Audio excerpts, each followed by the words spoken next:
छत्तीसगढ़ के deputy CM गृह मंत्री विजय शर्मा का बयान आया है। बयान किस विषय पर आया है? आरक्षक भर्ती पर जो बवाल मचा हुआ है उस पर उन्होंने आज 5 मिनट का बयान दिया है। मुझे लगता है कि छत्तीसगढ़ सरकार की ओर से पहली बार ये बयान आया है, तो आपको ये बयान सुनना चाहिए। सुनिए, एक जो विषय आया था नारायणपुर का, उसमें बहुत सारे जो एप्लीकेशन के नंबर थे वो कॉपी पेस्ट हो गए थे।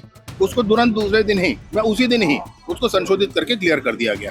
अभी उसमें किसी का गलत सिलेक्शन का किसी को दिखता है तो जरूर बताएं। एक ही अभ्यर्थी के कई जिलों पे मेरिट लिस्टों पे नाम आया, ये भी हो ही सकता है। आप समझे जरा। आपको लगता है कि भर्ती में धांधली हुई है, तो धांधली कैसे हुई है आप एसपी दफ्तर में जाकर बताइए, क्योंकि तो सभी जिलों में 3 घंटे के लिए एसपी साहब के लिए निर्देश दिए गए हैं और वो आपकी समस्या सुनेंगे। एक भी गलती कोई मुझे निकाल कर दिखाएगा, मैं उस व्यक्ति को दंडित करूंगा जिसने ऐसा किया। आप समझिए बात, मैं संशय वाली कोई बात नहीं है। नमस्कार, जय जोहार, जय छत्तीसगढ़। मैं यशवंत साहू और आप देखना शुरू कर चुके हैं भिलाई टाइम्स। मैं समय देख रहा था, समय इसलिए देख रहा था क्योंकि कुछ घंटे पहले ही, महज 1 से 1.5 घंटे पहले ही छत्तीसगढ़ के डिप्टी सीएम गृह मंत्री विजय शर्मा का बयान आया है। बयान किस विषय पर आया है? आरक्षक भर्ती पर जो बवाल मचा हुआ है उस पर उन्होंने आज 5 मिनट का बयान दिया है। मुझे लगता है कि छत्तीसगढ़ सरकार की ओर से पहली बार ये बयान आया है, तो आपको ये बयान सुनना चाहिए। हर उस अभ्यर्थी को सुनना चाहिए जिन्हें लगता है कि आरक्षक भर्ती में कोई धांधली हुई है। हर उस अभ्यर्थी को सुनना चाहिए जिन्हें लगता है कि आरक्षक भर्ती में उनका सिलेक्शन क्यों नहीं हुआ। हर उस व्यक्ति को देखना चाहिए जो आरोप लगा रहे हैं कि इसमें गड़बड़ी हुई है। ये बात अलग है कि कल बिलासपुर में हजारों अभ्यर्थी इकट्ठा हुए थे, वो लोग इकट्ठा हुए थे जिनका सिलेक्शन नहीं हो पाया है और उनका कहना था कि इस भर्ती प्रक्रिया में धांधली हुई है, नंबर का खेल हुआ है, कम नंबर वालों को डीवी के लिए बुलाया गया है, यानी कि उनका सिलेक्शन किया गया है और एक ही अभ्यर्थी के 4 अलग अलग जिले, 5 अलग जिले के मेरिट लिस्ट में क्यों है, इस पर भी सवाल पूछा गया है। तो गृह मंत्री डिप्टी सीएम विजय शर्मा ने सारे सवालों के जवाब आज 5 मिनट के उस बाइट में दे दिए हैं, जिसको लेकर लगातार कयास लगाए जा रहे थे और सबको इंतजार था। इससे ठीक पहले वाले वीडियो में मैंने बता दिया था कि आज छत्तीसगढ़ के मुख्यमंत्री, छत्तीसगढ़ के डिप्टी सीएम का बयान आ सकता है। इस पर बयान जरूरी है और ये बयान जरूरी इसलिए था क्योंकि लोगों की जिज्ञासा है, उस जिज्ञासा को शांत किया जाए। कवर्धा जिले के तेज तर्रार पत्रकार हैं, मिशन न्यूज़ के फाउंडर एडिटर उत्तम चंद्रवंशी। आज उन्होंने इस जरूरी महत्वपूर्ण विषय पर सवाल किया। छत्तीसगढ़ के मुख्यमंत्री विष्णुदेव साय से सवाल किया।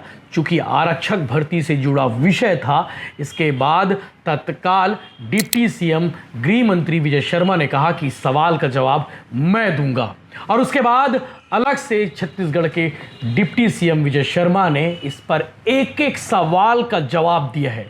5 मिनट का वीडियो है, उस 5 मिनट को वीडियो को आप आखिरी तक जरूर देखिएगा और मुझे लगता है कि आपके सवालों के जवाब इस वीडियो में छिपा हुआ है। आपको लगता है कि भर्ती में धांधली हुई है, तो धांधली कैसे हुई है आप एसपी दफ्तर में जाकर बताइए, क्योंकि तो सभी जिलों में 3 घंटे के लिए एसपी साहब के लिए निर्देश दिए गए हैं और वो आपकी समस्या सुनेंगे। हर उस अभ्यर्थी की समस्या सुनेंगे जिन्हें लगता है कि उनके साथ इस परीक्षा में, इस भर्ती परीक्षा में गलत हुआ है। तो सुबह 10:30 से 12:30 1 बजे तक वो बैठे रहेंगे और आपकी हर समस्या का समाधान करने की कोशिश की जाएगी। 3 दिनों के लिए यह शुरू किया गया है। इसके अलावा छत्तीसगढ़ के डिप्टी सीएम गृह मंत्री विजय शर्मा ने कांग्रेस को भी आड़े हाथों लिया। कांग्रेस ने कहा कि इसमें धांधली हुई है।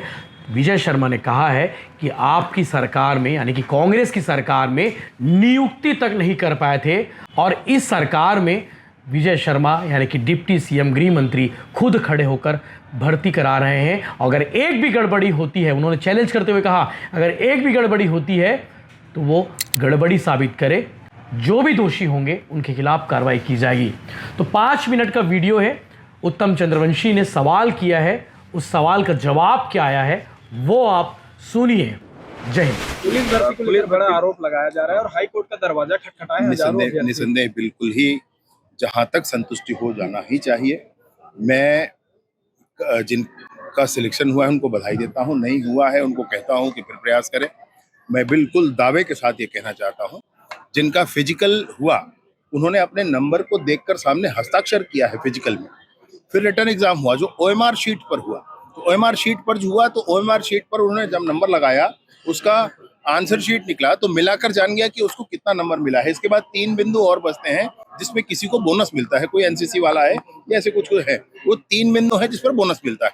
यही आधार है इसके सिलेक्शन का, किसी को फिजिकल में कितना मिला, फिर रिटर्न में कितना मिला और इसके बाद इसमें कितना मिला। अगर बोनस उसका है तो वो फिजिकल और रिटर्न के बाद बोनस एक अतिरिक्त चीज जुड़ती है। लेकिन इसके बाद भी अगर किसी को बात हुआ है, जो बात एक कह रहे हैं, अगर किसी को परेशानी हो रही है तो 3 दिन आज से ही शुरुआत हुई है। सुबह 10:30 से 12:30 तक कोई भी प्रत्येक एसपी कार्यालय में जा करके अपना विषय रख सकते हैं और आज ही उनके विषय पर निराकरण करके बताया जाएगा। ऐसा 3 दिनों तक लगातार निर्धारित है, आज कल और परसों, ये तीनों दिन तक किया जाएगा। कोई ग्रीवेंस किसी के मन में होता है वो मुझको भी बता सकते हैं, और फिर भी किसी को ग्रीवेंस होता है तो जो इस रास्ते को अपनाना चाहे अपना सकते हैं। मैं बिल्कुल ये कहना चाहता हूँ कि इसको पूरी पारदर्शिता के साथ और पूरे मनोयोग के साथ किया गया है कि हमारे प्रदेश के नौजवानों को नौकरी मिले। किसी को ये लगता है कि कुछ गड़बड़ी है, इन स्थानों पर जा सकते हैं एसपी कार्यालय में, मैंने आपको बताया, या मुझे भी बता सकते हैं। नंबर जारी नहीं किया गया ये बोल रहा है। नंबर हर व्यक्ति को अपना नंबर जरूर दिखता है, जो कैंडिडेट है वो अपना नंबर देख सकता है, और उसको दूसरे का देखना है तो दूसरे का रोल नंबर से दूसरा का नंबर देख सकता है। नगर सेना का जब लिस्ट निकला था तो उसमें नंबर जारी किया गया। इनकी अपनी प्रक्रिया जो भी हो गई, जो वर्तमान में प्रक्रिया है वो मैं आपको बता रहा हूँ। जिसका गया है एक गलती और देखा गया है जिसका पर्चा वायरल हो रहा है लगातार। एक ही लिस्ट में महिला 40 नंबर। के नाम में पुरुष का नाम है, मेल में फीमेल का नाम है। सुनिए, एक जो विषय आया था नारायणपुर का, उसमें बहुत सारे जो एप्लीकेशन के नंबर थे वो कॉपी पेस्ट हो गए थे। उसको तुरंत दूसरे दिन ही, मैं उसी दिन ही उसको संशोधित करके क्लियर कर दिया गया। अभी उसमें किसी का गलत सिलेक्शन का किसी को दिखता है तो जरूर बताएं। एक ही अभ्यर्थी के कई जिलों पे मेरिट लिस्टों पे नाम आया, ये भी हो ही सकता है। आप समझे जरा ने इसके सिलेक्शन की प्रक्रिया को।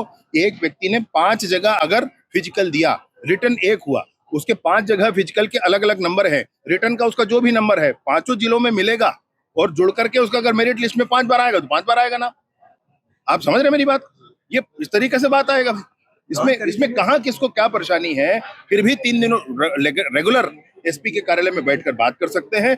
जिसको चाहिए मुझे बता सकते हैं, फिर भी मन में कोई संशय है तो जो मन आए उस रास्ते पर जा सकते हैं। कांग्रेस भी इस मामले में कूद गई है, वो लोग भी आरोप लगा अरे रहे हैं। कांग्रेस कूदे के बसपा कूदे भाई, उससे कोई लेन देन नहीं है। वो अपने कार्यकाल में तो नियुक्ति नहीं करा पाए थे, मेरी बात समझना आप, नियुक्ति नहीं करा पाए थे। और मैं खड़े होकर के पूरी मीडिया के सामने आज बात कह रहा हूँ, एक भी गलती कोई मुझे निकाल कर दिखाएगा, मैं उस व्यक्ति को दंडित करूंगा जिसने ऐसा किया। आप समझिए बात को। मैं संशय वाली कोई बात नहीं है, एक संशय वाली बात नहीं। मेरे पास, मैं विधानसभा का सदस्य हूँ, मेरे पास मेरे क्षेत्र के लोग आते हैं, ये आपका विभाग है, आपका ये होता है, आप हमारे बच्चे का करा दीजिए। मैंने कहा कि आपके बच्चे का जो आप होगा ना एडमिशन कार्ड, वो आप मेरे को दे दो, मैं जहाँ पूजा करता हूँ वहां रखूंगा, मैं उसके पीछे नारियल बदूंगा, मैं रोज भगवान को, हनुमान जी को आरती अगरबत्ती लगाकर कहूंगा कि बच्चे का सिलेक्शन हो जाए। इससे ऊपर मैं कुछ नहीं कर सकता। मैंने अपने क्षेत्र के लोगों को कहा है। तो इस पर कोई एक व्यक्ति तर्क संगत मुझे समझा दे कि यह गलती हुई, मैं मान जाता हूं, और उसके बाद मैं उसको व्यक्ति को दंडित भी करूंगा जो उसने ऐसा किया होगा। धान खरीदी पोर्टल से लेके टोकन तक से प्रॉब्लम आ रही है। धान खरीदी में जो समस्या आई थी, सुविधा बना। धान खरीदी में जो समस्या आई थी उस पर मुख्यमंत्री जी ने चिंता करके और उसको स्पष्टता करने का निर्देश भी दिया है। कैरी फॉरवर्ड नहीं हो रहा था, वो कैरी फॉरवर्ड होना शुरू हो चुका है। कैरी फॉरवर्ड होने के साथ साथ रकबा परिवर्तन नहीं होता था, वो होना शुरू हो गया है। एग्री स्टेक में अगर किसी ने अपना पंजीयन कराना चाहा है और उसको अनुमोदन नहीं होता था तहसीलदार से, वो होना शुरू हो चुका है। अभी कोई और समस्या रह गई होगी तो वो बात किया जाएगा। एक चीज आपको बताना चाहता हूँ, मेरे खेत पर क्या है या आपके खेत पर क्या है, ये कैसे पहले निर्धारित होता था, तो गिरदावरी से निर्धारित होता था। अब प्रदेश में एक नई व्यवस्था एग्रीस्टेक की प्रारंभ होने लगी है। एग्रीस्टेक में उसको डिजिटली इस बात को प्रूफ करना होता है हमको कि ये क्या है, तो यहाँ दोनों ही व्यवस्था एक साथ लागू हुई, इसलिए थोड़ी परेशानी हुई है, लेकिन उसको भी अभी क्लियर किया गया। तो क्या सभी धान आप खरीद सकेंगे? अरे कोई बात ही नहीं है भैया, कोई बात ही नहीं। किसानों से किया वादा है, सब किसानों का धान खरीदा ही जाएगा भाई। उसमें कोई अगर ऐसी संशय कर रहा है तो वो मुगालते पाल रहा है, वो दिवा स्वप्न देख रहा है, वो सोच रहा है कि विष्णुदेव जी की सरकार कोई गलती करेगी। भूल जाए इस बात को। या नवागांव में कबीर चबूतरा को लेकर हिंदू धर्म के दो पक्ष सामने मैंने सामने सुना है इस बात को, कल मुझे बड़ा दुख हुआ उसको जान करके कि जो कुछ हुआ है वो ऐसा नहीं होना चाहिए था। मैंने खुद समझा है उस बात को। तो नवागांव के संदर्भ में प्रशासन के तौर पर प्रशासनिक तौर पर जो अपना कार्यवाही होगा प्रशासन वाले करें।